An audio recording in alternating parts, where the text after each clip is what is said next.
বন্ধুর বিদায়ের ম্যাচে নিজের সর্বোচ্চ দিয়েও জয়ের বন্দরে পৌঁছানোর আশা জাগাতে পারেনি লিওনেল মেসি। কিন্তু কে জানতো শেষটা এমন হবে। কলম্বিয়ার উগ্র সমর্থকদের কারণে 1 ঘন্টা 20 মিনিট পর মাঠে গড়ায় কোপা আমেরিকার ফাইনাল ম্যাচ।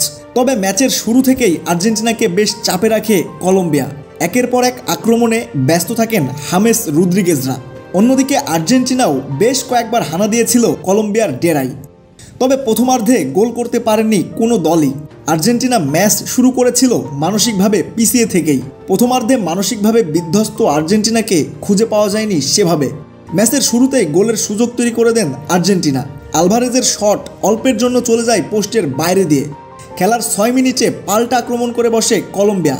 বেঁচে যায় আলবিসেলেস্তারা। আক্রমণ এবং প্রতি আক্রমণে শেষ হয় প্রথমার্ধ।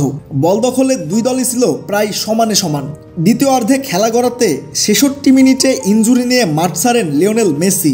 ডিমারিয়ার শেষ ম্যাচ রাঙাতে না পারার কষ্ট নিয়ে ডাগআউটে বসে কান্নায় ভেঙে পড়া মেসিকে দেখে সবাই হয়তো ভেবেই বসেছিলেন বিদায়টা আর সুখের হলো না ডিমারিয়ার।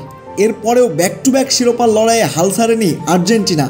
একের পর এক আক্রমণ পাল্টা আক্রমণে গোল শূন্য থেকে খেলা গড়ায় অতিরিক্ত সময়ের 112 মিনিটে দলকে গোল করে এগিয়ে দেন দুর্দান্ত ফর্মে থাকা লাউতারো মার্টিনেজের গোলেই এগিয়ে যায় আর্জেন্টিনা। কোপা আমেরিকার ফাইনালে কলম্বিয়াকে 1-0 ব্যবধানে হারিয়ে ত্রিমুকুট জিতল আর্জেন্টিনা। নিউ ইয়র্কের হার্ড রক স্টেডিয়াম মেতে উঠল নীল সবুজের উল্লাসে। সাথে ডিমারিয়ার শেষ বিদায়টাও হলো স্বপ্নের মতোই।